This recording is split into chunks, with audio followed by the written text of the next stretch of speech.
like to call the March 26, 2015 regular board meeting to session. I'd like to introduce NJROTC cadets, Lieutenant Commander Noah Walford and Lieutenant Dontavius Shepard to lead us in the Pledge of Allegiance. Please stand.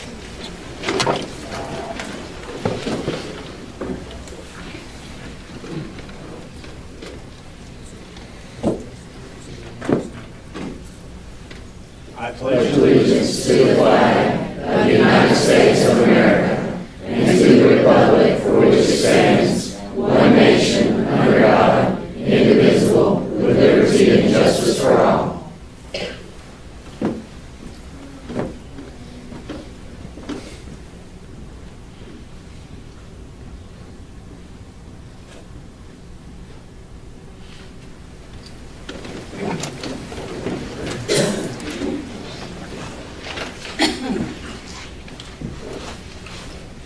I'd like to ask Mr. Britt Peavy, pastor from West Ward Street Church of God, to come up and ask our invocation.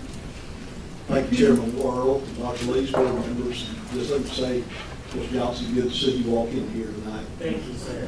Around the turn of the 20th century, a certain Reverend Martin and his wife, Sevilla, went up to Elmira, New York, and stayed with a couple by the last name of Doolittle. And the Doolittles had a particularly bad set of circumstances. Mr. Doolittle was confined to a wheelchair, drove himself to work every day. And Mrs. Doolittle was confined to the bed. But the Martins found him to be some of the most joyful, kind, peaceful Christians they ever known. And finally, Sevilla Martin asked Mrs. Doolittle what was the secret of their joy and peace, to which she replied, "Well, the Bible says that his eye is on the sparrow, and I know he watches me." Sevilla Martin took that home, and remembering the words of Miss Doolittle and the words of our Savior, wrote these words: "Why should I feel discouraged? Why should the shadows come? Why should my heart feel lonely and long for heaven and home? For Jesus is my portion. A constant friend is he. His eye is on the sparrow, and I know he watches me." Let's pray. Father, I thank you so much, Lord, for this board and for this administration. Lord, I thank you that we live in a community and we have leaders that publicly and openly declare our dependence upon you. Thank you for the freedom that we have to gather and call on your name. Lord, thank you for all of our folks in the school system, support staff, teachers, everyone that safeguard our treasures, our little sparrows. Lord, as their eye is upon our children, may your eye be upon them. In the precious name of our Lord Jesus. Amen. Amen.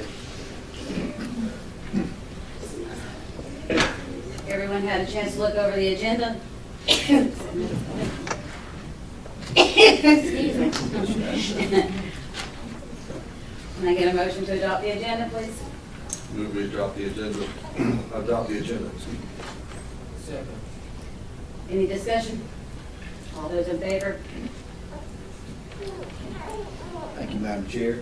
I'd like to welcome everyone here tonight. We've got a lot of visitors. We certainly appreciate all of you being here, parents, grandparents, students, and all of our staff. So thank you for being in attendance.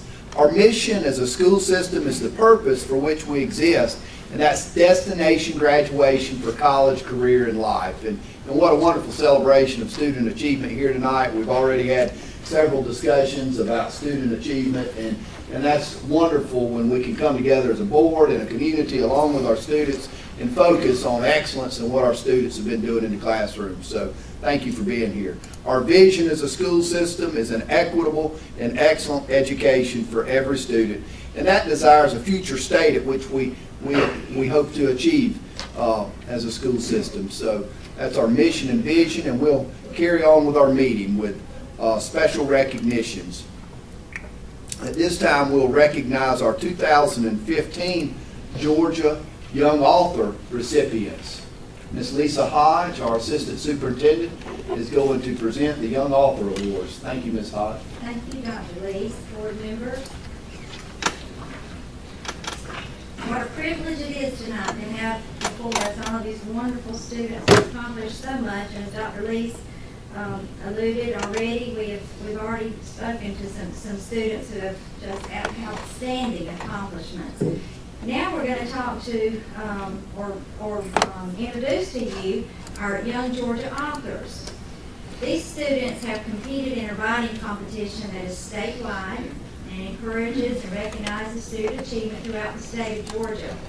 Each of our schools conduct a writing competition and present those to us at the system level, and we have the difficult job here of narrowing that down to one student per grade level, and there are 600 to 650 students at each grade level. So you know it's a difficult task for the schools and system to narrow down, and those that have been selected are outstanding authors, outstanding writers.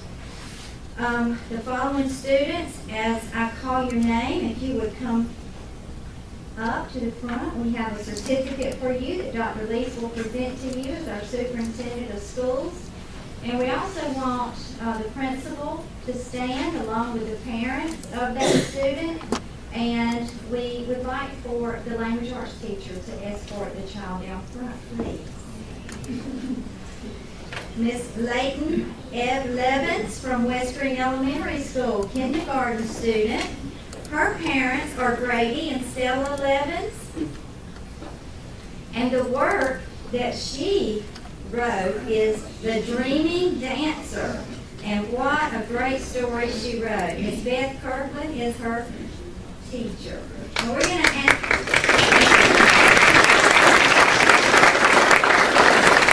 parents, where are you back there, wave? Let me see. What great parents have taught her along with Miss Kirkland. We appreciate you all being here. We're going to ask you, if you will, you can go ahead and be seated, and after all of the recognitions, we're going to take you out front, and Miss Clay's going to take pictures, okay? All right, from first grade, Indian Creek Elementary School, Miss Allie Shook. Allie is the daughter of Shannon and Kelly Shook, and the title of her work was The Brave Princess, and she's being brought down front by Miss Tammy Bennett, her teacher, Miss Tammy Bennett. Congratulations.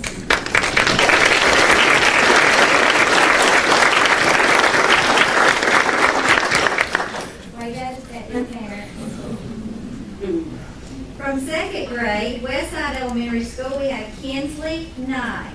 Kinsley is the daughter of David and Christy Knight, and the title of her story is The Three Little Fish. Her teacher is Miss Lori Bailey. Congratulations.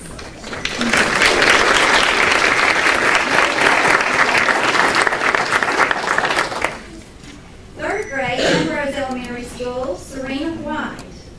Serena is the daughter of Christopher and Jessica White. Her story is My Chocolate Adventure, and she's being escorted down front by her teacher, Miss Angie Fussell. Congratulations.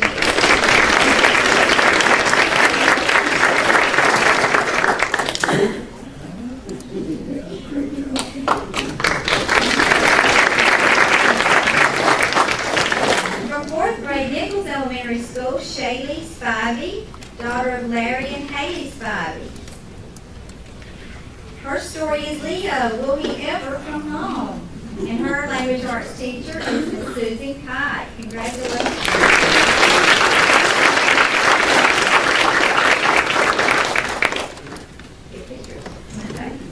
From fifth grade, Eastside Elementary School, Jessie Hutchison, daughter of William and Josette Hutchison.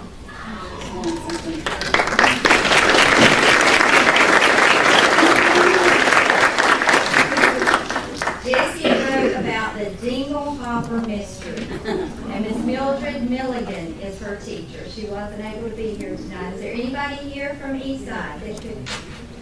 Mr. Davis, come on down and have a picture taken with Jessie.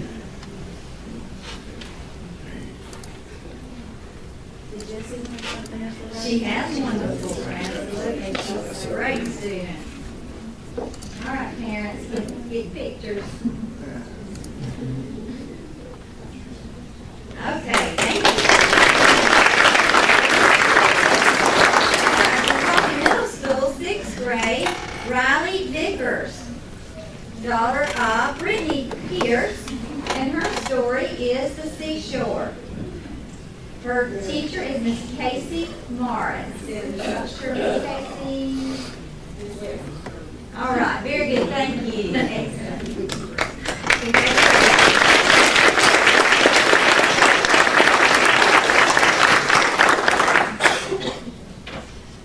From 7th grade, Coffee Middle School, Vicki Kirkland, daughter of Victor and Teresa Kirkland. Her teacher is Miss Denise Steptoe. She's coming down front with her, and she wrote about We Will Live, a Holocaust story. Very interesting.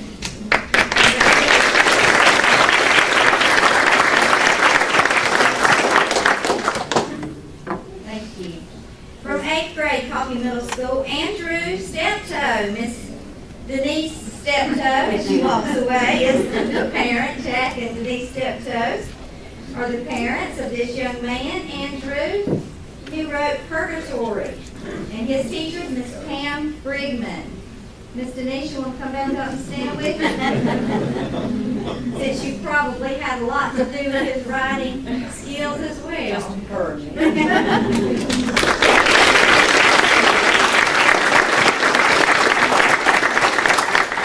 From 9th grade, George Washington Carver Freshman Campus, Joya Rozier.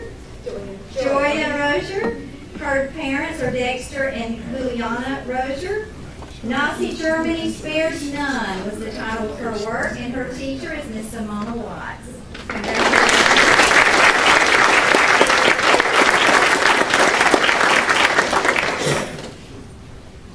Right? Very good. All right, from Coffee High School, Hannah Roberts, who we heard from earlier tonight. Hannah is the daughter of Randy and Charlene Roberts. And what an interesting story she wrote. Southern Baptist Hereford Association. I should ask anything about else. Her teacher is Darcy Tootin. Darcy, come on up.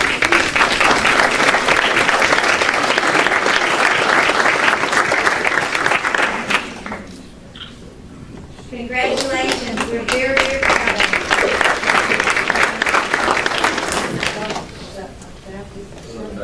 Southern Baptist. That's Cal, it's very interesting. I'd like to read that one. It's a good one.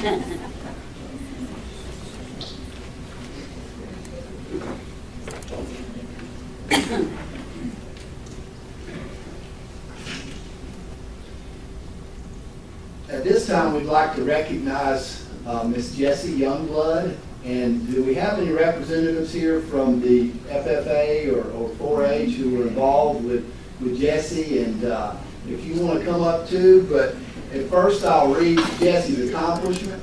And Jessie had the Grand Champion Market Guild at the Georgia Junior National Livestock Show in Perry after competing against 750 other students. This is the Georgia State FFA 4-H show, and it is the largest and most prestigious show in Georgia. There were 1,330 total hogs exhibited in the show, with 665 being gilts.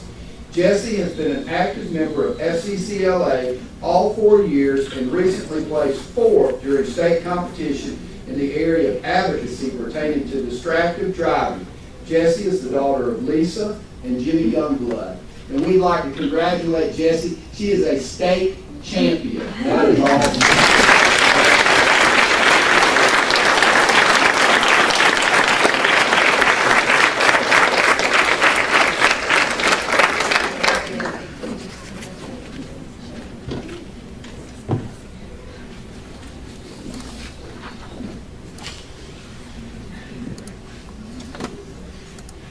These girls in agriculture sure are pretty.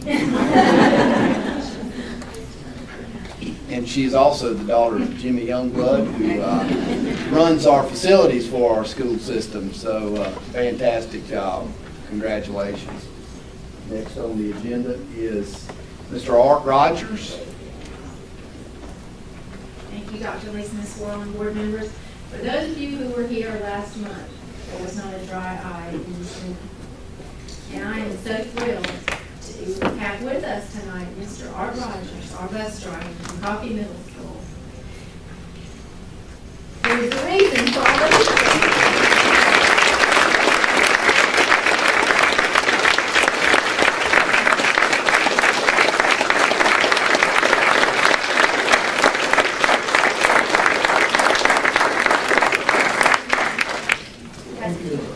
Thank you for all the prayers. Thank you for this famous good by me. 35 years. I've been here sooner, but down here, last year they cut me eyes.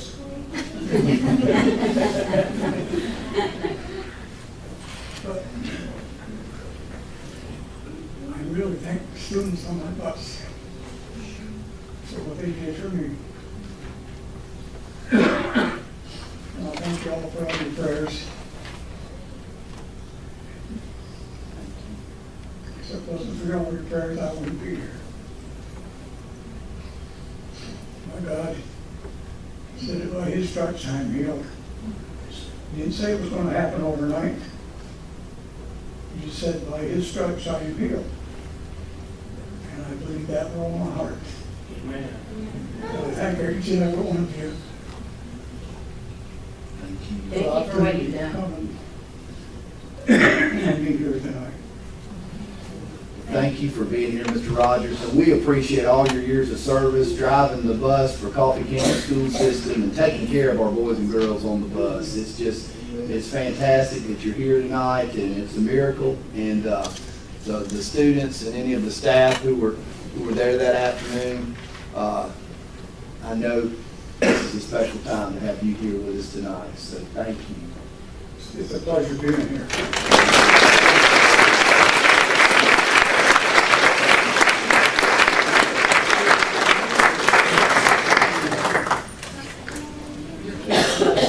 Oh, yes.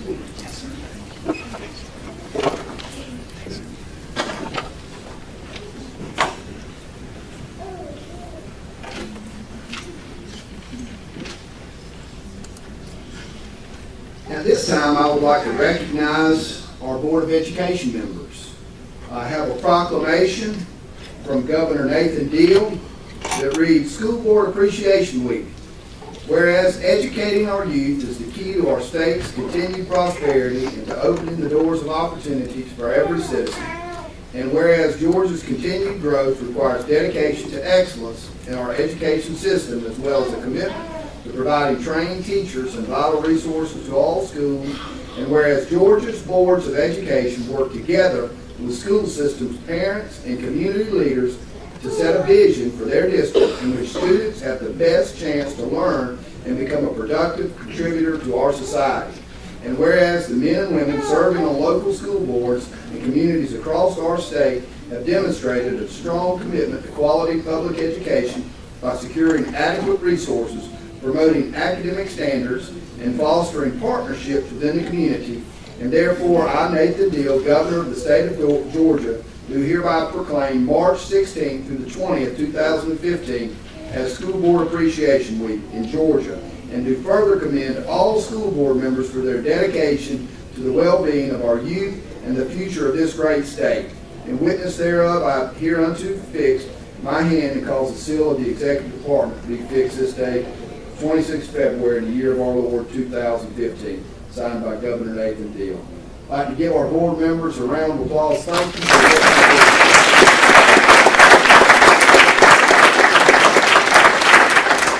And we have gifts that have been donated from the various schools. Ms. Clayton, do you want to describe? And while Ms. Clayton's coming up, I will give each of our board members a certificate that reads honoring Adam Lott with the Coffee County School System Board of Education for continuing dedication and service to our community and to our schools as a school board member. And I have one of these certificates for each Board of Education member, so thank you. Board members, I don't know if you realize what we put in front of you, but there is a basket of goodies, and all of our schools have contributed to this, and I can assure you, you have some wonderful gifts in yours. So we appreciate all that you do for us, because we know it's a everyday 24/7 job, and we appreciate you doing that. So please enjoy from all of our schools. Well, thank you for everybody. Jowers is bigger than the rest of ours, he's only been here 2 months. You must got time, sir. Must got time, sir. Thank you all for being here.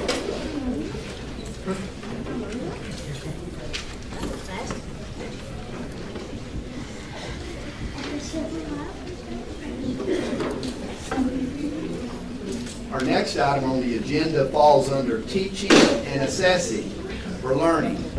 We have two principals here with us this evening. We have Mr. Lee Mobley from Satilla Elementary School and Miss Wendy Jowers from Westside Elementary School.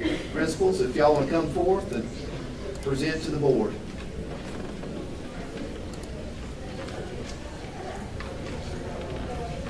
Alphabetically, I should go first, but I'll be in trouble with my mom, so. We graduated. Thank you for allowing me to present my annual principal report. I'm the first one since becoming principal in July. And I have some exciting things I'd like to share with you. And thank you, board members, for all that you do. And welcome tonight for our PowerPoint we're about to share. I'll start with the 4-part. Where is it? I can. There we go. Let's start with our enrollment at Westside. We have kind of stayed around the same number as last year. We have 35% Caucasian of the 577 students. Right now it's 579. We enrolled 2 yesterday. 43% African American, 18% Hispanic. We have enough that we actually have 2 full-time ESOL teachers at Westside. 3% multiracial, 1% Asian.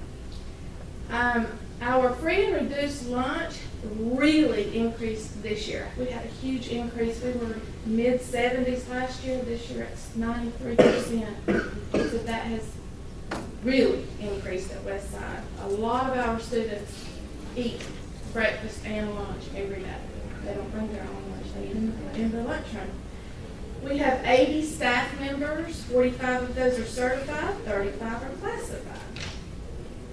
And I've hired 12 new people since July at Westside. So we've had a lot of, not because they're leaving, they want to stay with me, but these are due to retirement and added positions and things like that. And then, of course, just the domino effect of me becoming principal and then hiring my assistant principal, Ms. Hughes, who I appreciate being here tonight. Ms. Hughes with us.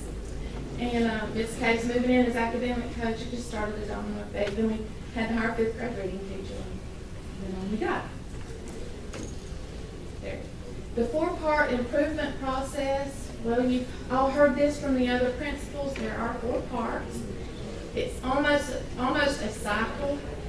We have the CCRPI. That is given to us by the state. That is like all of the data that the state provides for us. It's in a balanced scorecard.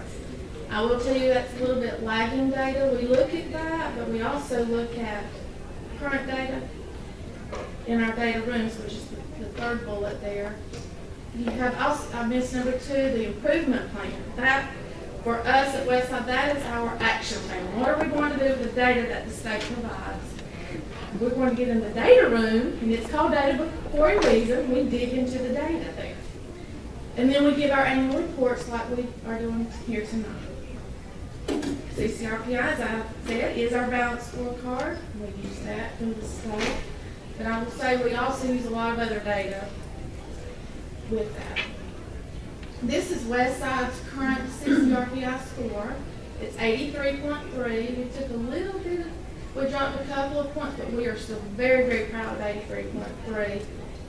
I'll tell you, our students with disabilities, if I pulled up the second page that comes with that, our flags are in that category all the way across. Westside has a very, very high percentage of students with disabilities in our school.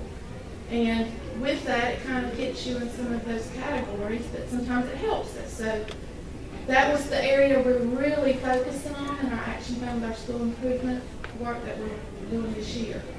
Our achievement points, you can probably see at 51.2, 60% of the 83.3 comes from that category. And like I said earlier, that didn't really change from last year. We were hanging right in with the scores that we had from the previous year.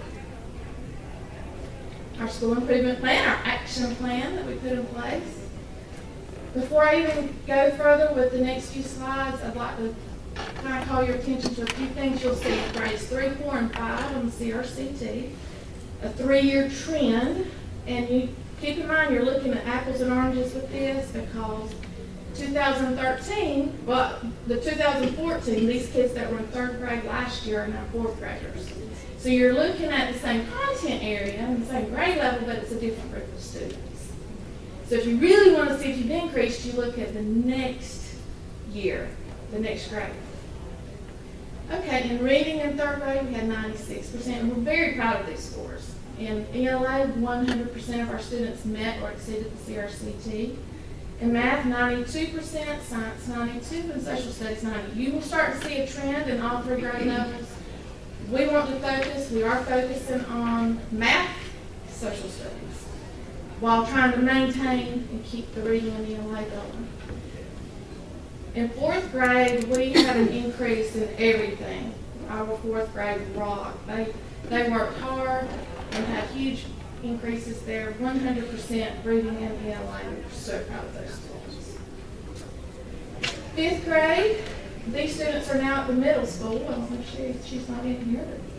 These are now 6th graders. Like you can see that the ELA and the reading is much higher than the math, science, and social studies. Those are our areas we still have to work on, that we are working on.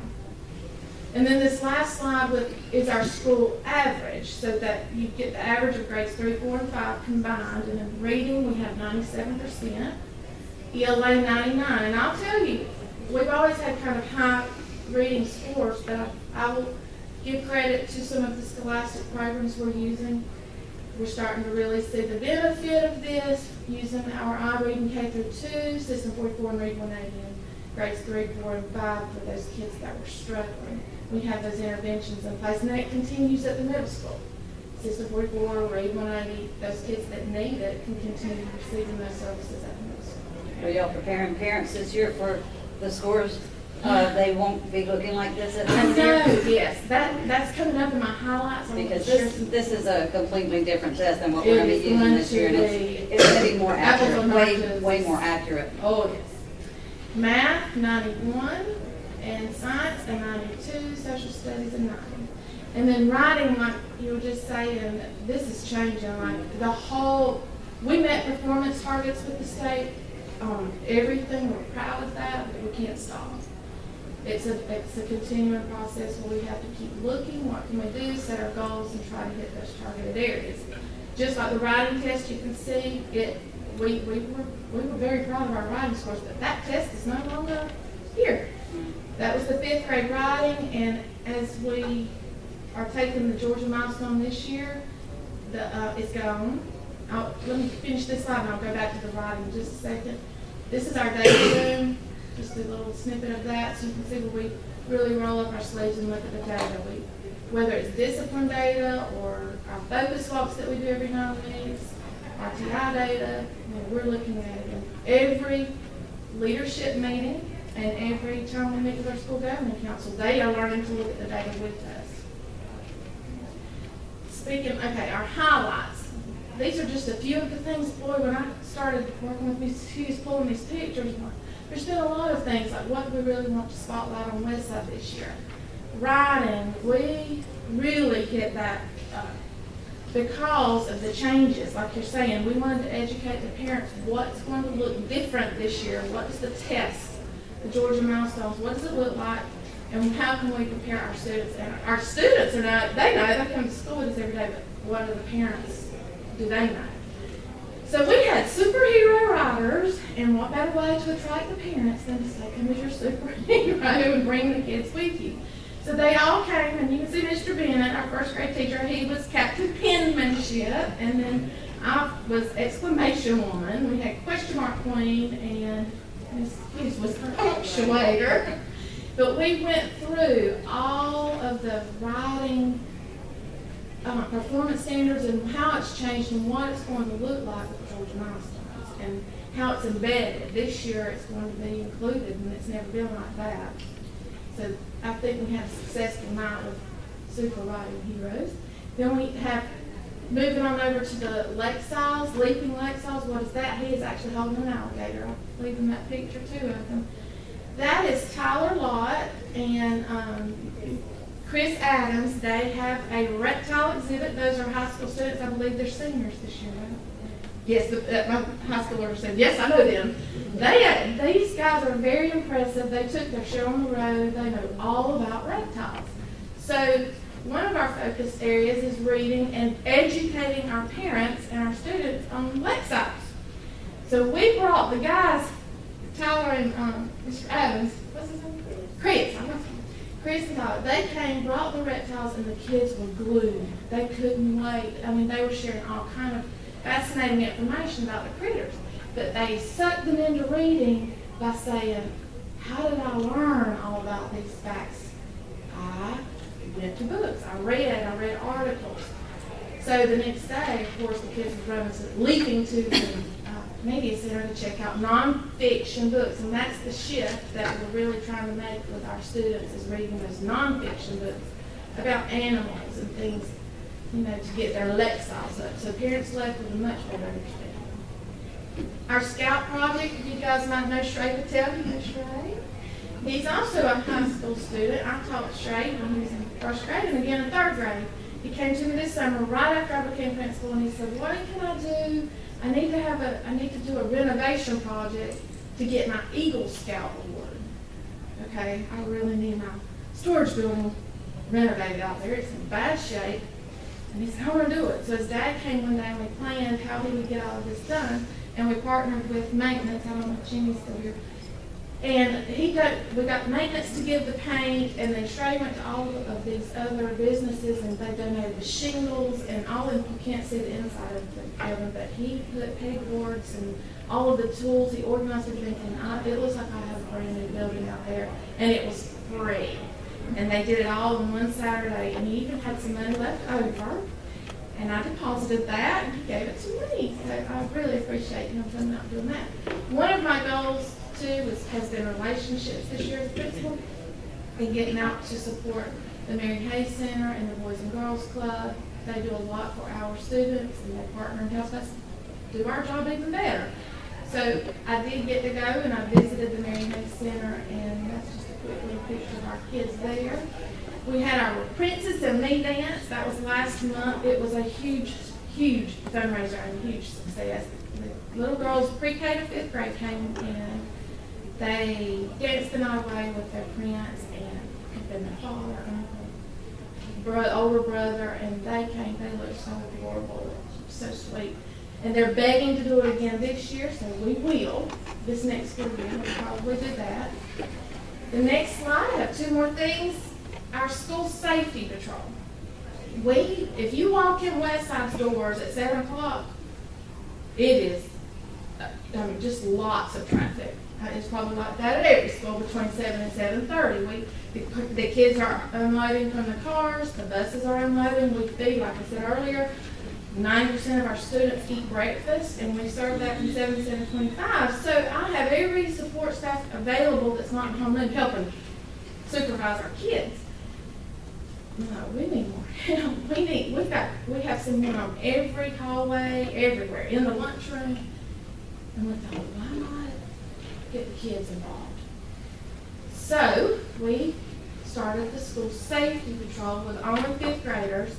We select 12, and it's based on their behavior. They have to exhibit good character traits, good behavior, and every month we rotate to a new 12. We also do the announcement committee. They come in and they do the announcements in the morning time. Those kids are doing a fabulous job, and they're begging to be, can I be on the school safety patrol? And we've even seen the discipline drop more. We're not seeing as much because they want to do the school safety patrol, and you can't be on the school safety patrol if you don't follow the rules. So some of the little kids, they're asking, can I do it? Maybe. Right now we're looking at just keeping it with the older students. But that has helped us a lot. And then, of course, coming up, I think it's April 17th, we will have the Georgia Milestone Pep Rally. Wesley Wildcat is going to compete against Georgia Milestones in a jousting ring. We're going to duke it out for best test scores. So people come on out, put on your boxing gloves, because Wesley will win. And we're excited. Really, the kids get excited even about a test. And that's what our goal is. Student achievement and having fun. And that, I believe, you ready, Mr. My son? All right, y'all have any questions for Wendy? Appreciate you having us up again to brag on our schools. We love to take opportunities to celebrate what's going on in our buildings. And this is the best team of teachers that on the planet, I would say. It's a super group, and it's a large group, just like Wendy's school. We have a large group of kids, which in turn gives us a large group of adults working in the building. Our demographics are, we have 673 students. Again, that was as of last week. That changes almost daily, it feels like sometimes, but 40% of our students are African American, 32% are Caucasian, 24% Hispanic, and we also have a very large population. We have 2.5 people that work with our ESOL group. 3% multiracial, and then a fraction of a percentage, 3.5, I have to share the other half. So they're working somewhere else half the time, actually at Indian Creek. And so we split a percentage. Well, half a percent. When you have 673 people, your percentages break way down. And then our freedom reduced lunch, or our economically disadvantaged status, is 99. It's actually 99.6, but I felt weird about saying 100%. So we have a group of students who face challenges, and they come to the building with challenges, and we meet them there, excited about hopefully meeting those challenges head on. Our staff, we have 73 staff members, 47 of which are certified and 26 classified. Now, our CCRPI scores, you'll see here, we did drop some this past year, and we have dug into that data, and we know almost exactly where and why we think we lost some points. As Wendy was stating earlier, the achievement points are the biggest area, and we got hit in a couple of areas. Some of our subgroups that didn't quite perform as we had hoped hit us in multiple areas, and it helps us identify where that problem falls. And it's some of the similar areas that Wendy's dealing with, and we'll go through those scores a little closer in a minute. But more recently, we received our first school climate ratings in the past week or so. And those of you, I'm sure you're familiar, but it's a measure of school climate from parents, from students, from faculty, and Satilla received the highest rating that we could receive with 5 stars. So a reflection of the climate, even though the scores didn't come in, we've got a group clearly that's ready for the challenge to meet it and to make the gains we need to make for Satilla to shine the way we know they can.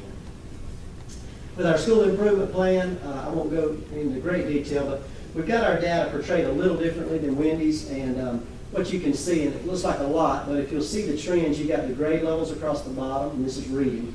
And on the right-hand column, you'll see the colors are different years. So you can jump, as Wendy said, from 2012's 4th graders to 2013's 5th graders and see, not only do we see a pretty solid positive growth trend, we see that growth trend both ways, from grade to grade and from kids moving through grades. In reading, you can see in the testing grades there for 2014, we were in the 90, 93, 99, and 94%. So we had gains in 3rd grade. We did take a dip, but we looked into that, and we're working intentionally to keep moving that forward. In ELA, third grade, we had 83% meet and exceed, fourth, 96%, and fifth, 95%. In math, again, we have a pretty solid growth trend if you look at the bar over the years, but we had 89% in third, 85 in fourth, and 85 in fifth. Took a little dip in fifth with that group. Now, in social studies and science, in particular, this is where we took one of our hits that lost a substantial amount of those points. We have third grade, there was 90%, we had an increase, fourth, 94%, but in fifth, we took a hit there with 73.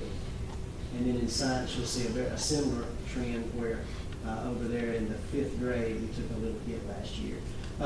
We've met with our leadership teams and also Ms. Morgan, who I didn't have a chance to introduce, I apologize, is with me. We have dug in and made some strategic tweaks there at the school, kind of modifying things, and we feel confident we're going to see forward movement with our kids. We know that the scores coming in, we may see a dip, but I think we can gauge our students with the growth measure, and we can determine if our students are continuing to make progress in spite of a different assessment instrument. So we're going to continue to watch that closely, and as Wendy talked about our data rooms, we're in there digging in, and our teachers almost daily are in that room with both Ms. Morgan as well as Ms. Bryant, and they're working hard to do what they need to do to get our kids successful. Our writing scores increased from 74% to 79%. Several years ago, the highest score was 80%, so our students are continuing to move forward, even though that measure will go away and it'll be measured differently next year, or this upcoming year. Now, there's a picture of our data room, just kind of get a snapshot of where things happen, and a lot of that stuff is multi-pages hung up that they can pull down and go through if they need any data. And then hitting some quick highlights, just some praise points here. One of our areas that we struggled in was our lakeside performance. And up here on the top left, you'll see Olaf there. We had a snow day for our students who had made drastic progress within our scholastic software packages. So we celebrated right before our Christmas break with some fake snow. You know, that's about as good as it gets in South Georgia. But had a big time, and all of our kids got to experience that over those last few days. Going around clockwise, our show choir, we've got a very active show choir. We've got a group of teachers who leads that, and we have multiple performances each year that we have great community turnout for. It's just a good public relations tool to get people in the building and shine a light on our kids and celebrate them, but have our parents at our school. Then we've got our spelling bee students there at the middle school. Just got a picture of them. And then coming on around, our student-led conferences. Been very successful, I think, system-wide with our students leading those conferences about strengths and areas for growth with their parents and teachers. So I think we're seeing growth there. Coming on around on the bottom right is our Bulldog Bark staff. We have a in-house newspaper that our kids write and put together, and the enterprise partners with us to print that, and we sell that, and it's a great tool, and it focuses on increasing the emphasis on writing. It gives them a product they can put in their hands and celebrate, so hopefully those kids desire to be in that group, so they want to push the limits of what they can do with writing. Then down at the bottom, you'll see our Read Across America, some pictures from there. Bottom left is our archery team that we've had several years competing. We've had a very successful year and had a lot of fun partnering with other schools and having little in-county tournaments, getting ready for regionals and in state. And then center left is our Passionately Pink. That's a picture of our staff. And then in the center, if you remember our scores in science that we struggled with, we brought in some consultants, and we did a science and math family fun night. Came out, we did experiments, and you'll see one of our teachers there, Miss Cheney, was Albert Einstein. The teachers were dressed up, and we had a great time of hands-on science and math, and seeing kids get really excited about having fun within those content areas.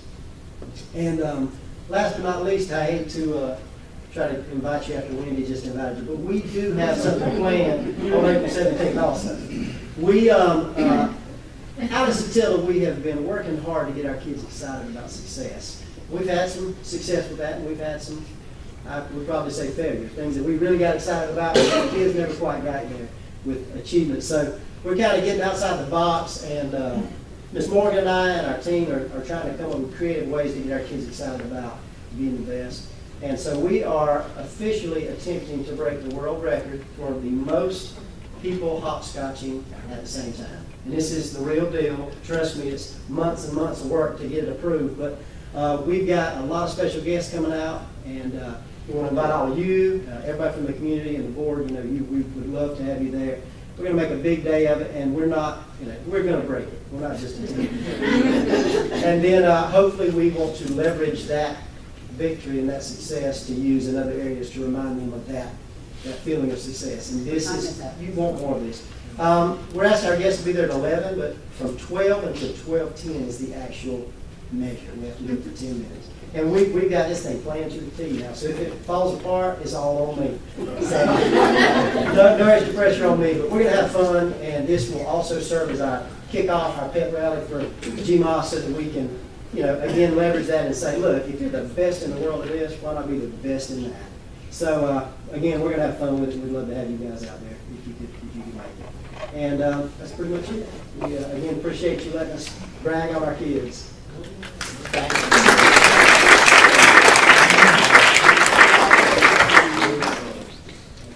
I would point out, board members, when we hear GMOS now, that's what we used to call the CRCT. So now it's not CRCT, it's GMOS. So just the first time I heard it, I wasn't quite sure. But great job. Thank y'all for what you do. At this time, we will have a presentation from our 4-H representative, Mr. Kevin Tatum. Thank you for being here, Mr. Tatum. We thank you for allowing us to come and share with y'all today. We appreciate what the board does for us, and we want to just give you a little update on 4-H because I haven't had a chance to be before most of you before and share what we do in Coffee County 4-H, part of Georgia 4-H. Are we able to get that PowerPoint working? None of them will. I've got copies if you want me to just keep it on. It'll run on my screen. He's gonna do it, I think. Yeah.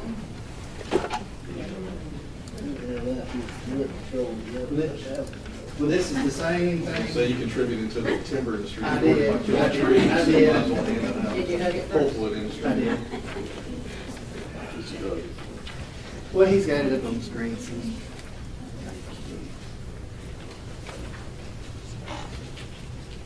Coffee County 4-H is a part of the Southeast District of Georgia 4-H. We have 4 districts, and each district is composed of close to 40 counties. Our district's 39 counties, and you can see we're on the border, right there between southeast, south, and west.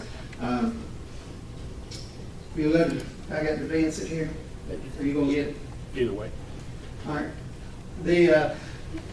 Give you some demographics of 4-H for our Coffee County numbers. We have 1,382 students that are enrolled in 4-H this school year. They range from pre-clubbers that come to 4-H events with older siblings, just 4th graders to meet the age requirement, but we don't see them in school. 5th and 6th grade, we see all the students in school in 5th and 6th grade, so that's why we have large numbers there. 7th and 8th graders are considered junior 4-Hers, and we have 91. Senior 4-Hers, 88, that's our high school students. And we have 3 collegiate kids that meet the age requirement and have competed in some 4-H events this year. Our gender breakdown is 54% female, 46% male.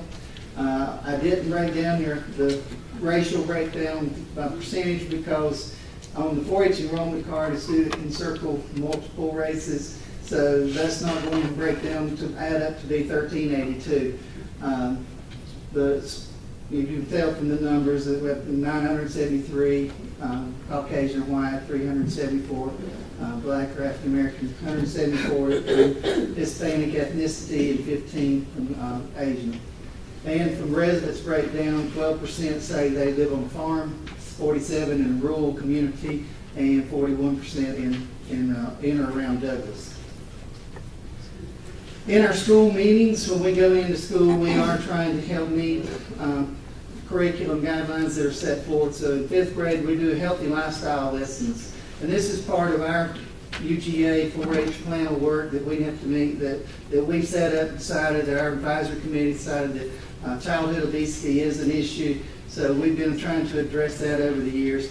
So, of course, with 5th graders, we have to do an introduction to 4-H. We do a presentation to them to teach them what district project achievement is. And we do that in the form of a demonstration on hand washing.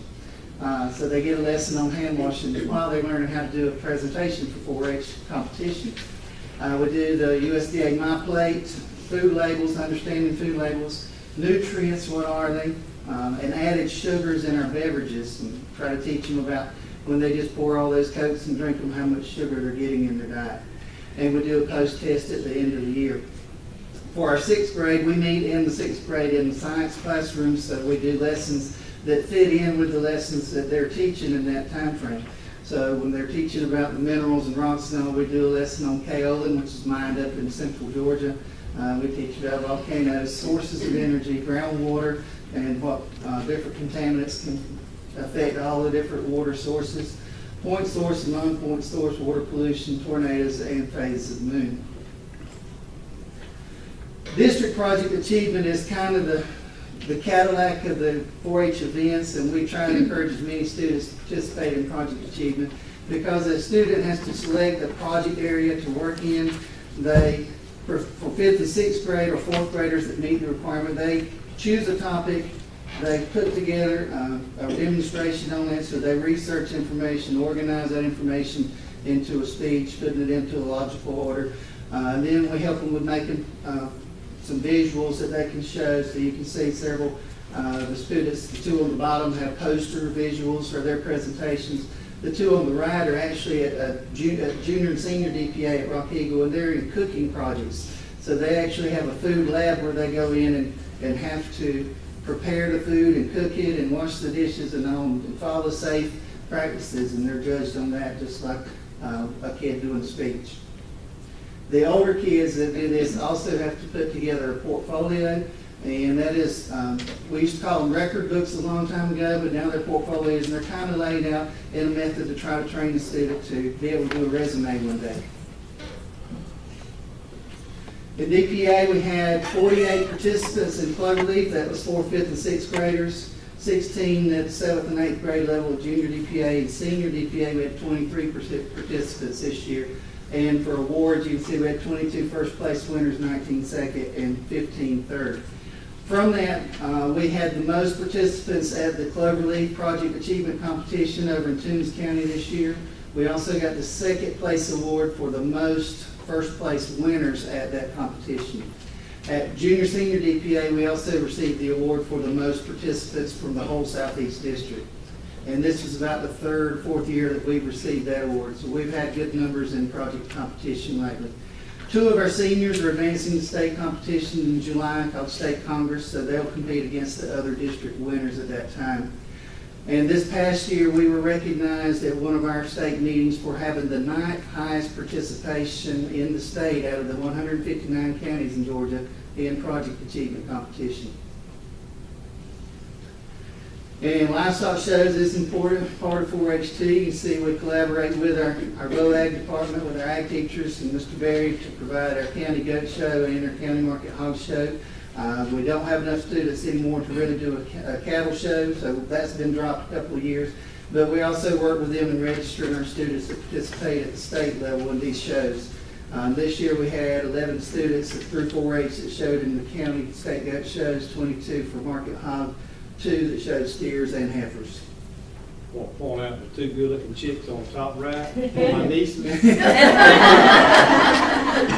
Nikki would probably want to point out that that's his daughter with the goat right there. Is that your bacon now, too? They didn't share that with me. And we also have an active horse club, a horse program. Miss Sandra Sears has been a volunteer working with our horse program since the early 90s. And our horse club, along with 4 other counties, started the Satilla Horse Show Circuit. And they put together about 7 open shows throughout the year. And these shows are open to adults as well as youth. So it gives kids and adults more horse show opportunities, and it's a fundraiser for our kids involved in that. And that helps them when they're having to pay registration fees to go to the state 4-H show up in Perry. Last year or 2, we've had about 18 students that have been involved in our state show from the horse program. Target Sports, these are the objectives that I pulled off of our state website. I just wanted to highlight 2 or 3 that you see where it says enhance our youth development, self-concept, character, and personal growth. To involve youth in life skills program that teaches safe and responsible use of firearms, and to promote the highest standards of safety, sportsmanship, and ethical behavior. So these are some of the standards that we have in our Target Sports program. We've had, when I moved here in '88, we had just the BB program going. Since then, we've had many more programs added, thanks to a lot of volunteers that have stepped up and given their time. We currently have about 35 coaches that are certified in our county because they have to go through a Georgia 4-H certification program or they cannot work with students in this. Right now, this year, our active coaches or volunteers, we have 6 working with rifle, 2 with shotgun, 1 with archery, and 1 with pistol. We have 4 students involved in our 22 program this year, 1 in air pistol. The 1 in air pistol is doing right well and is supposed to be going to Colorado in a couple of weeks to go to a real big shootout there. Air rifle, we do the sporter class. There's precision and sporter. The precision is very, very costly. It costs us about $1,000 to $1,500 to outfit a kid in the sporter class, which is the cheap class. You spend that much just in a gun for the precision class.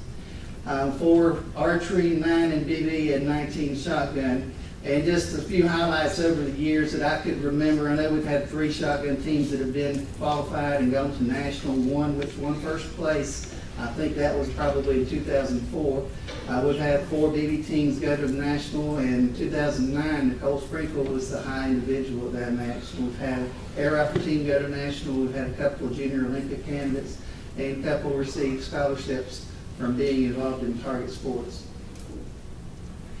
Poultry judging is an evaluation contest where students have to learn to judge a product. This particular one will be chickens and eggs, and learn how to make reasonable decisions and place those products in certain order according to standards. They also have to present oral reasons in this. So it's teaching them to think on their toes and also to be able to speak, because they get 5 to 10 minutes to sit down and prepare oral reasons, and then they have to get up and present it right away. So they don't have a lot of time to sit there and think about what they're going to write on the speech. They just have to do it. In poultry judging, they grade ready-to-cook birds. Mom used to call them fryer when you went to the stores, so they learn how to grade fryers.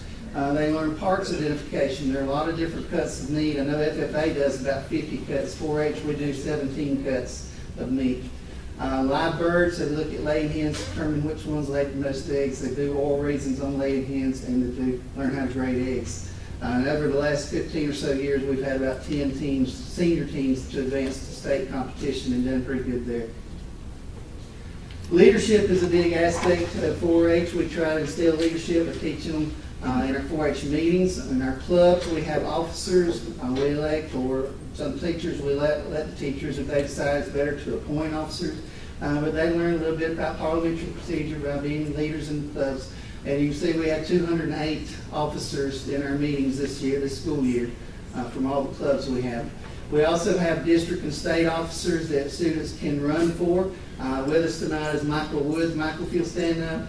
And we have Olivia Thomas, and you can see them in the picture there. They were campaigning at DPA to be elected to the board. We also have Bethany. Bethany's with us, if you'll stand up. Bethany and Ryan Hill that also ran for board. But Michael was elected to the senior board, and Olivia was elected to the junior board, and will serve the next 12 months in those leadership roles.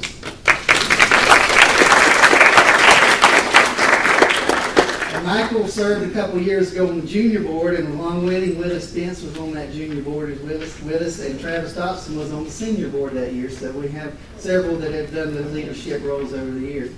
We also have a Georgia 4-H certified team leader program, and we try to teach all of our active students to be leaders, and we currently have 52 students that have completed the Georgia 4-H certified team leader program.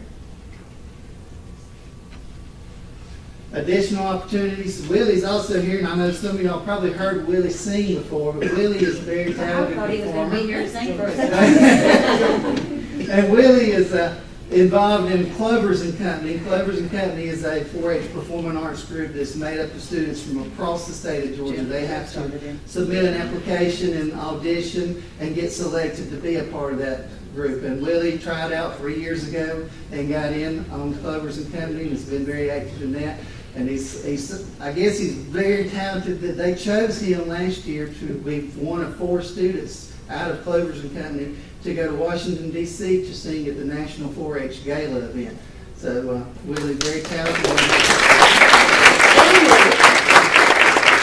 You did tell them that Jennifer Nettle started in that. Jennifer was in that years and years ago. When I moved here, she was already was a member of Clovers and Company, and I think I was here, I guess, her last 5 years of school when she was involved in Clovers and Company every year.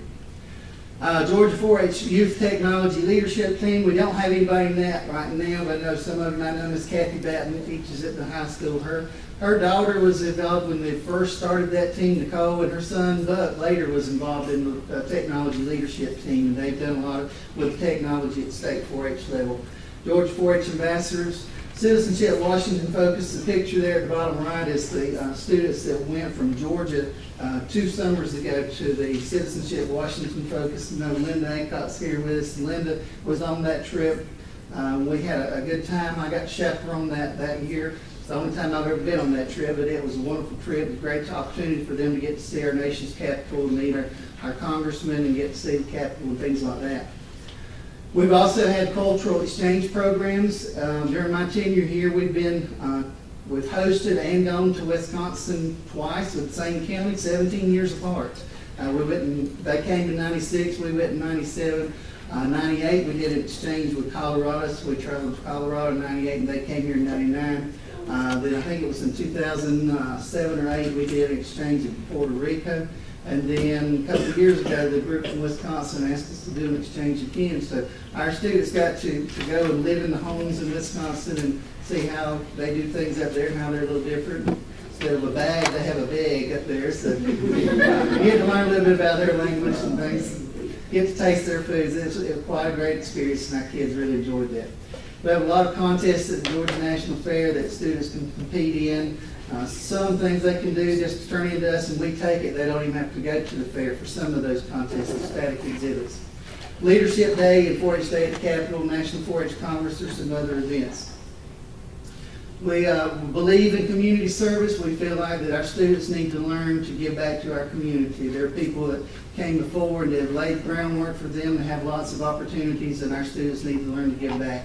So we try to promote a lot of community service. We collect can tabs, the little pop tabs off the drink cans for the Ronald McDonald House charities. We've been doing that for probably 10 or 12 years now. And over the years, I think Georgia 4-H has contributed over $80,000 or $90,000 just from the sale of can tabs to the Ronald McDonald houses across Georgia. We collect canned foods for the local food bank. We have a little scholarship program we call Dollar for Scholars, and we ask the kids to give $1 at the 4-H meeting, and that goes into our Kent Scholarship Fund, and that helps us provide Kent scholarships for kids. Of course, the Adopt Highway program, speaking of Jennifer Nettle, she signed us up for that when she was here, so we've been doing that since about 91. Her and her mom got us involved in that. Pet therapy visitations, students can bring friendly pets out to Shady Acres and Summers Landing and just visit with the residents there that want to participate. We've assisted civic clubs with different projects. The Kiwanis Club gives us a good bit of money for camp scholarships, and we get called on to help them with a lot of projects. Ringing the bell for the Salvation Army each year, and in the past they've helped with things like Santa Stroll. Our students are offered a lot of conferences. Some are district, some are statewide. Statewide junior conference in the fall forums for high school kids, and district junior conference is coming up in April at Tybee Island. Our statewide senior conference is early April at Rock Eagle 4-H Center this year. And then our state 4-H council is where they hold elections for our state officers, and that'll be at Rock Eagle in June. Our summer camping program, we have 5 4-H centers around the state. One of them right now is being torn down and rebuilt at Jekyll Island. So we don't know exactly when that'll be back up and running. The Jekyll Island 4-H Center, we have Burton 4-H Center on Tybee Island. That's the one that our 5th and 6th graders will be camping at this year. We have the Fortson 4-H Center that's near the Atlanta Motor Speedway at Hampton, Georgia. We have the Wasiga 4-H Center, which is an old CCC camp built in the 30s up at Dahlonega, Georgia. And then the world's largest 4-H center, Rock Eagle. And Rock Eagle's been undergoing changes, and pretty soon they should have about 22 of the cabins that have been totally torn down and rebuilt in very nice structures. So if you haven't been to Rock Eagle in a long time, you might want to go there sometime just to see the changes occurred with the new dining hall 4 or 5 years ago and the new cabins that are going up. It's a really nice facility. We have Cloverleaf 4-H camp for 5th and 6th graders. Actually, 4th graders can go to Cloverleaf camps. Will be at the County this year. We have junior 4-H camp for 7th and 8th graders. We have senior 4-H camp for high schoolers. Wilderness Challenge Camp, you can see a couple of pictures there on the bottom where they're crawling in the cave and whitewater rafting. That was from Wilderness Challenge Camp last year. They get to do some challenging events at that camp, and it's a lot of fun. Marine Resource Camp, which will be at Tybee Island for 7th and 8th graders. And they also started a couple of years ago a senior extreme camp, and older 4-Hers can go, and they have a pioneer camp at Rock Eagle, and they sleep at pioneer camp in tents and huts and things. Each year, the last few years, our staff members have been working to solicit donations for camp scholarships and been raising over $4,000 to provide students with scholarships for summer camp. As the cost of camp continues to rise, and the average cost is about $340 for a week at camp. 4-H Garden Club, you see I didn't put any words on this, learn by doing. This is an idea. I went off to a conference last February and I come home and they said, we have decided to do a 4-H garden project. So this was one that they kind of threw on me when I was out of town last year. They decided to do this. But you can see in the top photo, Miss Liz, Travis, and Lyndon Ruth here are learning how to cut up the potatoes so they can get the eyes to go plant. And several pictures there, they're planting, hoeing, learning how to use a push plow. And then we came back later with other plants, and we had a full garden for these students to learn how to do this. Miss Batten's husband, Mr. Johnny, gave us a little area of land at his farm that we could go out and plant, and we've already got the potatoes in the ground for this year.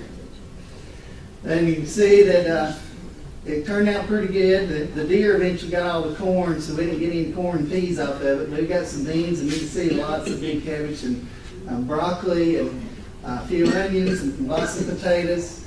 And you can see on the bottom of the right picture there, they're washing and canning potatoes. And Miss Alice Day came and taught them how to can the potatoes. So we had about 23 or 4 jars of potatoes that we had canned. So that was a neat experience that we started last year with our 4-Hers. That'd be cool if you could do it at some of the schools, have a nice garden for the cafeteria to use. Yeah. The other thing that we have started about 3 years ago is our 4-H cooking club. We were fortunate that Georgia 4-H got a grant through the AmeriCorps program, and they were able to hire 16 people across the state, and we were one of the 4 counties in the Southeast District. They put 4 in each district. So we were one of the 4 counties in the Southeast District to get one of these grant-funded positions called an AmeriCorps Community Service Specialist. They have VISTA workers and they have the community service specialists. And VISTAs are more clerical and the AmeriCorps are hands-on and do it. So we were real fortunate to get that because we've had some cutbacks just like everyone else. We've traditionally been a 4-agent county here with 2 ag agents, a family consumer science agent and 4-H agent. But with cuts in the last 5.5 years, we're down to 1 ag agent and a 4-H agent. We've had a program assistant the whole time that I've been here, which is Miss Liz Batten now. But we were kind of stressed because we lost our livestock agent. And Randy Roberts used to be a livestock agent for years and years. And when he retired, we got another gentleman, and he stayed with us 2 years, and he moved off. The year that he moved off, we had lost our fax agent. He moved off, and our ag agent retired. So we went from 4 agents to 1.5 because the ag agent got hired back for half-time for a while. So we were really blessed to get this AmeriCorps worker, and her name's Elise Hall. She couldn't be with us tonight because she has family in Michigan, and they had the opportunity to go visit family this week. She's been leading the 4-Hers with this cooking club, and they cooked for the faculty at George Washington Carver Freshman Campus for the Parent-Teacher Conference Day for the last 2 years. And so the last 4 parent-teacher conferences, they've worked the day before and the day of cooking and preparing and serving snacks to the teachers. Elise also started working with our students in a new 4-H contest called the Food Product Development Contest. In this contest, they had to come up with an idea for a new food item. They had to create that food item, test market it, make changes. They had to create packaging for that item. They had to create marketing materials, make a video about it. And you'd see the picture, they had to go to Athens and do a presentation for a committee there. And one of the food scientists told them that they had a good product there. If they worked with that, they could actually probably market that and sell that product. But they called it Ninja Chips. And last year was their second year in competing in this, and they got second at the state last year in this competition. So they're hoping that this is their year to go back and win first. What grade level is that? This is high school. The 4 students in the bottom picture there with the tablecloth is purple, I believe, is Lisa Arnold, Ruthie Day, Linda Aycock, and Kayla Taylor. You know her? I think I know her. This is also, having Elise on our staff has also enhanced our kids that have been in the foods projects at DPA. This year we had 6 students at the senior level. That's the maximum we can carry because the kitchen space at Rock Eagle. So we've had the maximum number of kids in the senior DPA in the foods projects for several years. And we had, was it 4, Liz, that were in the junior projects this year? So I think we had 10 kids competing in foods projects that Elise worked with, and a couple, 2 or 3 that did it at Cloverleaf level. Cloverleaf, they don't actually cook, they just have to do a special mixing up something and showing steps in the recipe. But Elise has been a blessing to our community and helping us with these different things. Our staff, I haven't mentioned Mr. Mark longer, but Mark is our Ag and Natural Resource Agent. Mark's got a couple more years experience than I do, but he's moved over from Atkinson County and taken over our role as Ag Agent.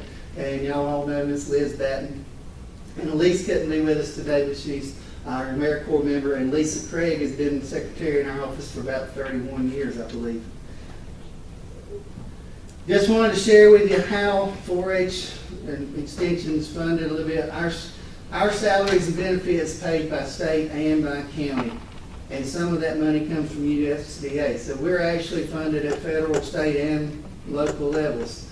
So we get salaries, benefits, travel, office supplies from state. So part of our salary state, part of ours is counties.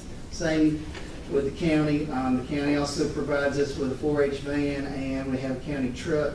And y'all may not be aware of this, but for the last, I think, 17 years, y'all have had $5,000 in the budget that actually goes in towards our program assistant salary. That started, I think, in 1997.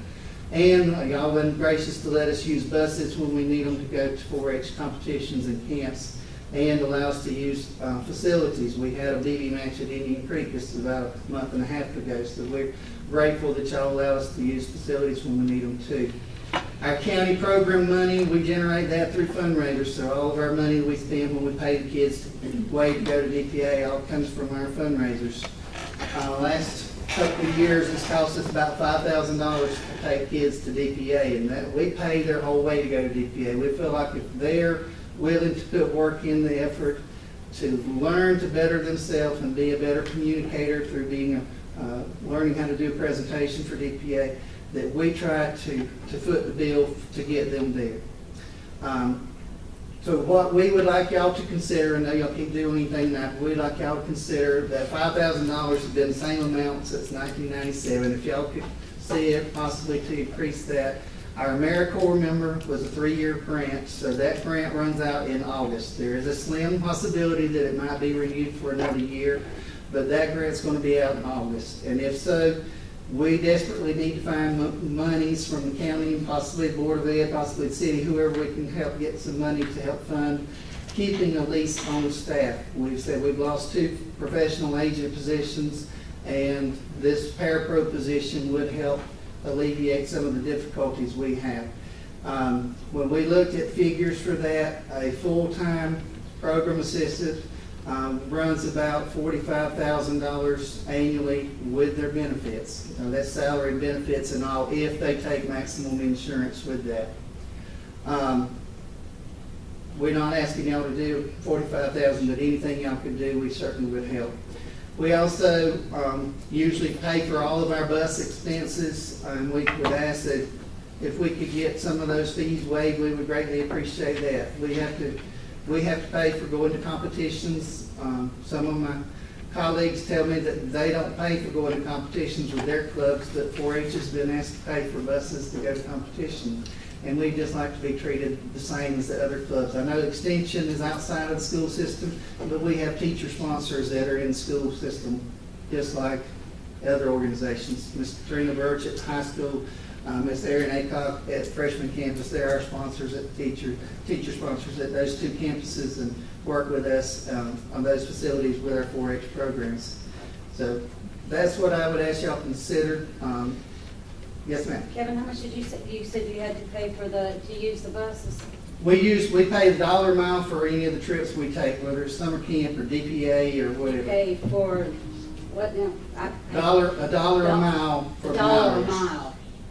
For the mileage. Before y'all went to charging, we used to put the fuel back in the bus, because we could get through our county budget. I could run it through the county commissioner's budget, put the fuel back in it.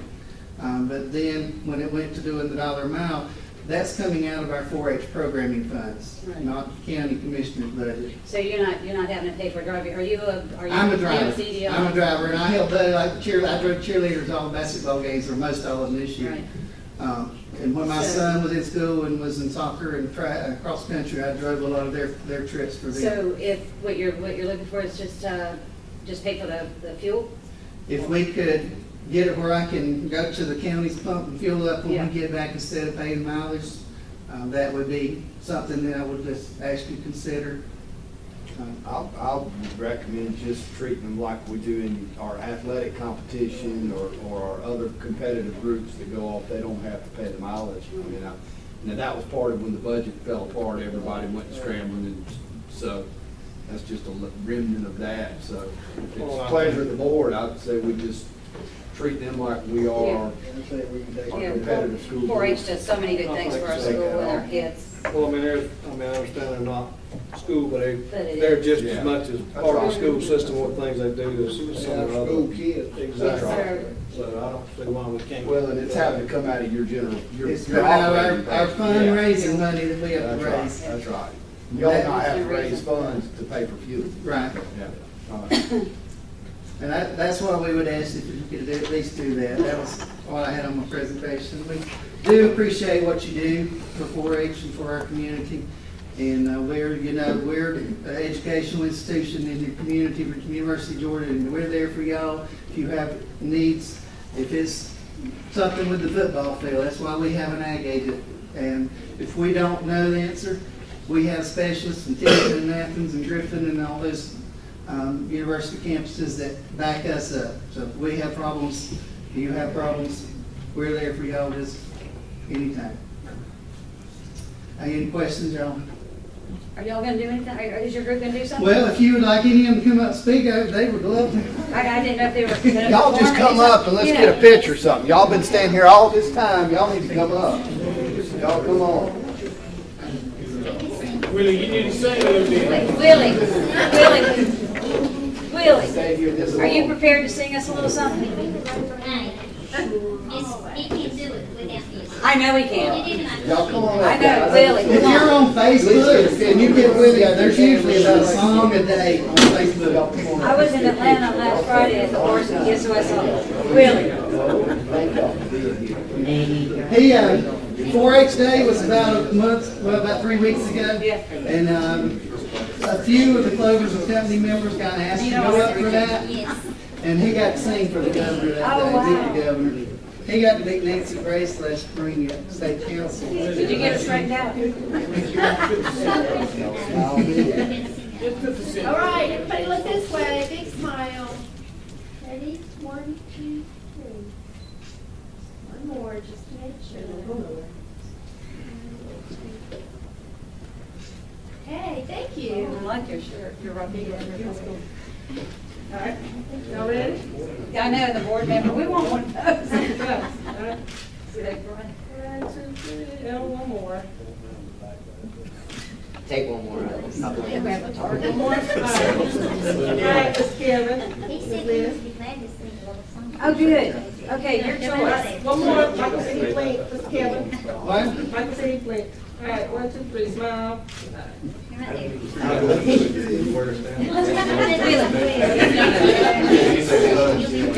know you don't need that microphone. I didn't want to give y'all too much, but No, it's good. it's been so long since I've even talked to the board. And we wanted y'all to have a good understanding of what we do for the kids and try to teach them well. How y'all doing? Doing good. I'll be singing a piece of Amazing Grace. 50 Cent.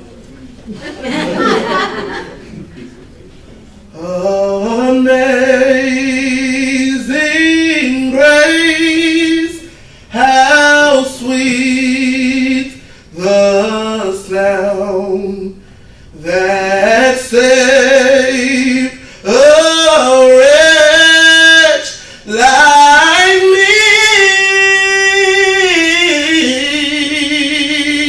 I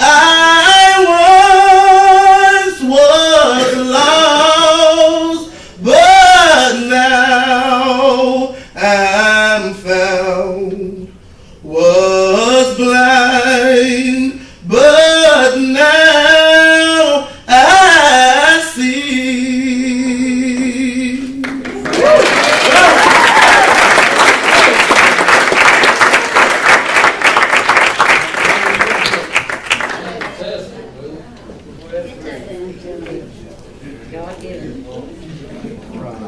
Great job. Thank y'all for being here. That was fantastic, Mr. Tatum. Appreciate it. Thank y'all, Mr. Cornwall. Linda, did you want to give your speech? Kinda. Can Linda share? Yes. Yeah. You want to? Emphasize Miss Elise while she's not here. So I'm Linda Acock, and I'm president of our senior 4-H club. And I've been in 4-H for 8 years and participate in many programs in 4-H, including DPA, food product development contest, garden club, archery, poultry judging, and most of the community service projects we do. For the past 3 years, our 4-H program has grown since adding cooking club, garden club, and food product development. None of which would be possible without Elise Hall, our AmeriCorps member. She is responsible for the cooking club, the cooking projects in DPA, and food product development contests. She assists in other areas, holding club meetings, taking 4-Hers to conferences and contests, and helping 4-Hers prepare for other DPA projects. She is a vital part of the success of our 4-H program in Coffee County. And I would like to ask you to please help us keep Miss Hall as a part of our 4-H staff so that these programs can continue to be successful in the future. Thanks for listening, and we are Georgia 4-H.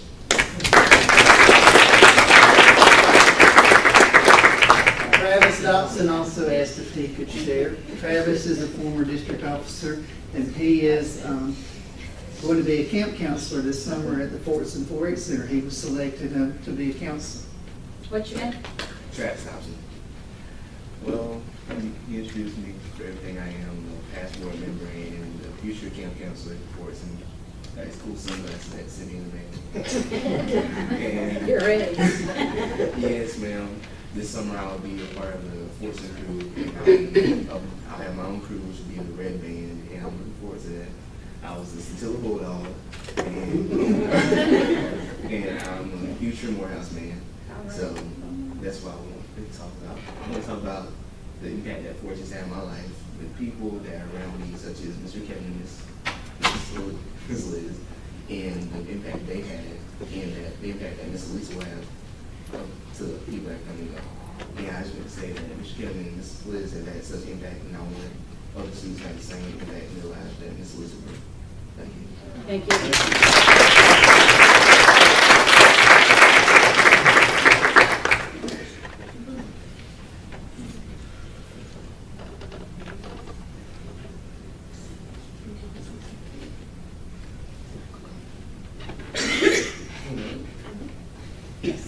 Right now? Okay. Okay, I'd like to see if we could get a motion to waive the dollar amount for the 4-H so we can have that off their shoulders for a while. Travel. To travel. I'll pause this out. I make a motion that we stop charging $1 per mile and allow them to use our gas. They're gonna basically fill the tank up and travel on that, and we'll waive the fee.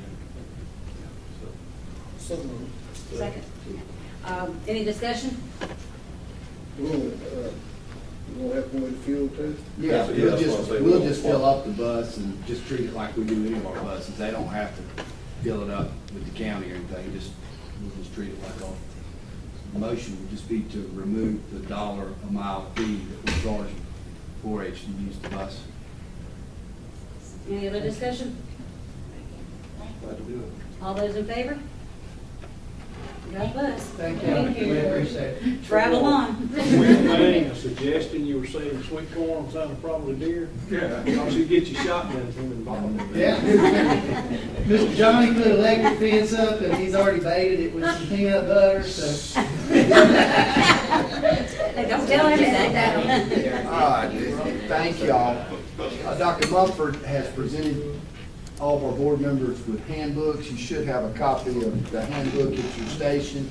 What we talked about doing was giving you the copy of the handbook tonight, and over the next month, in preparation for our next board meeting, review the handbook, and we're gonna bring recommendations back next month also for changes to the handbook. Spring break reading. That's right. I would just, if I could share with the board, I got a couple of inputs from some school councils on meetings, and at the elementary level anyway, consider separate handbooks. Yes, sir. That may be what we need to come back with. Just y'all be thinking about that, reach out and find out Sounds what good. you folks. I talked to the principal, I told them. Makes sense. All right. On our consent agenda, moving on to the consent agenda, we have the minutes from last month's board meetings on the consent agenda for approval. We have our monthly financial report on the consent agenda for the month of ending February 28th. We have a fund balance of $8,920,719.82. Asking the board to approve the financial report. We also have on the consent agenda for board approval the tax advantage plan. The superintendent recommends approval of the establishment of this contribution plan for public service educator system employees, those who are in the public educator retirement system. He also recommends the addition of VALIC as an approved vendor for all defined contribution plans. The tax advantage plan and vendor was reviewed by the board during the work session immediately prior to this meeting and approved to be included on the consent agenda. This will set up, we will match the classified employees who are in the PSERS program, not the TRS program. Some of our classified are in TRS, they won't be part of this. This will be the employees in nutrition, bus drivers, and some of our custodial staff that work at the schools. They will be enrolled in this tax advantage plan.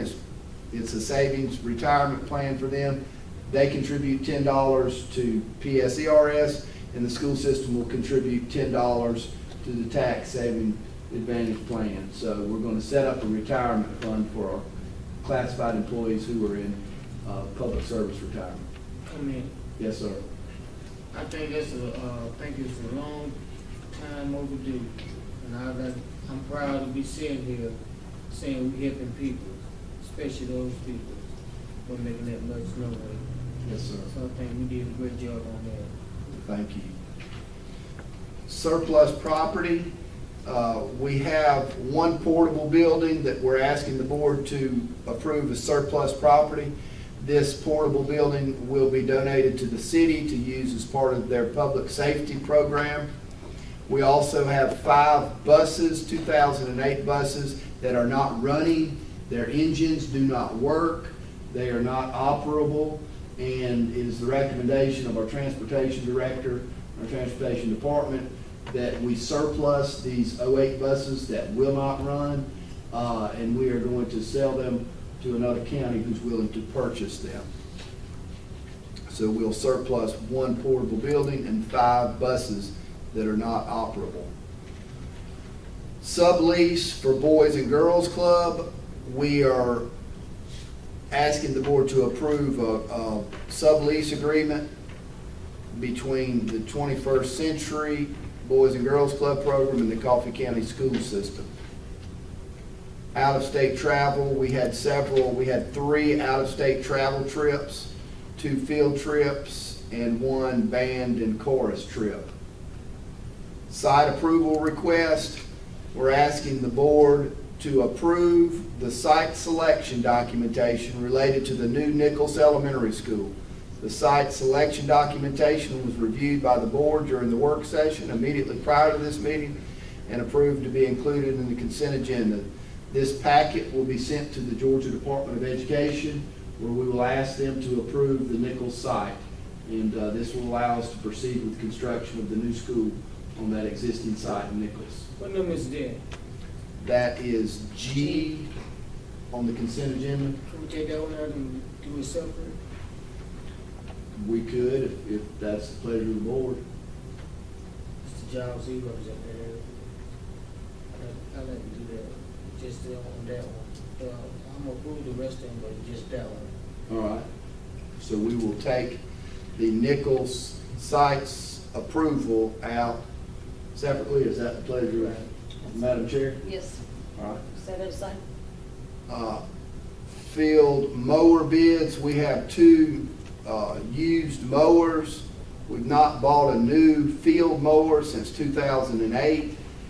These are 2 used mowers. They're in good condition, and we need them for maintaining the fields out at the high school and the middle school complex. So we're asking the board to approve using SPOS funds the purchase of 2 used mowers. And that's the consent agenda.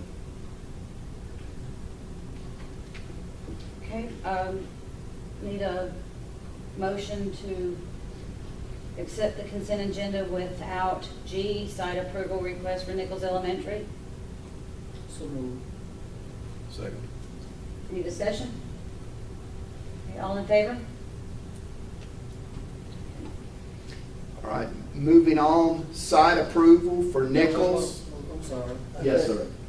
I'll just, Mr. Johnson wants to vote on Nichols. yeah. All right, well, that's what I was going to describe it. The site approval for the Nichols Elementary School, the site selection documentation was reviewed by the board during work session immediately prior to this meeting and approved to be included on the consent agenda. This is the approval for the site for the new Nichols Elementary School. What's the timeline on that?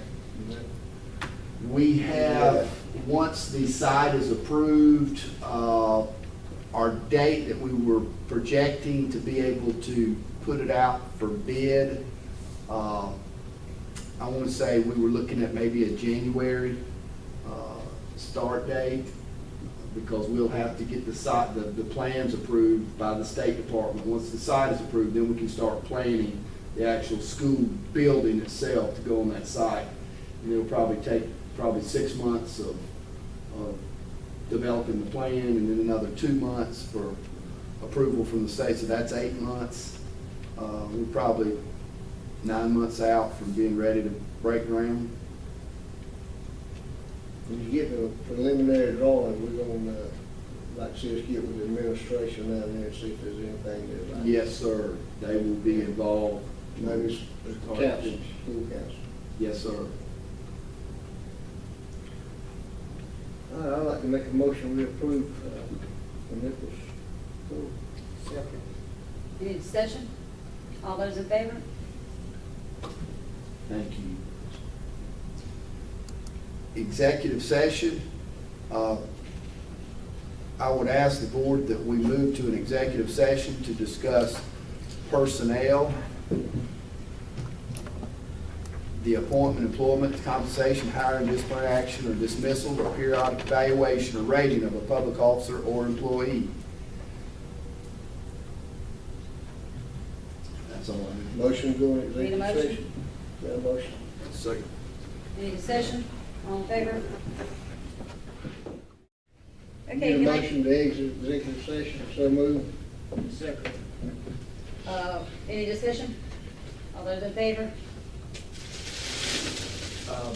I've presented the board with personnel recommendations.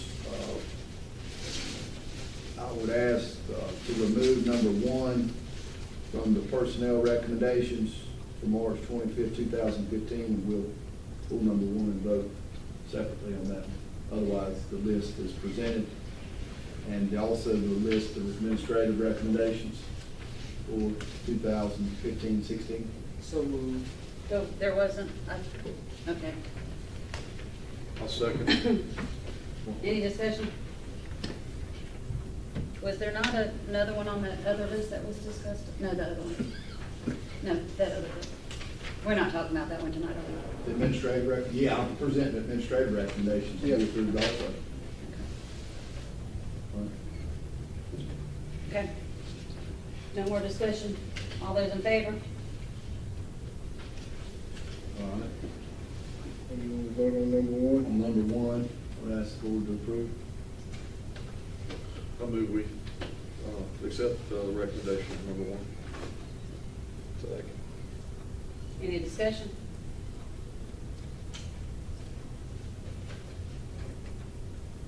All in favor? All in favor? Opposed? All those opposed? Thank you. All right.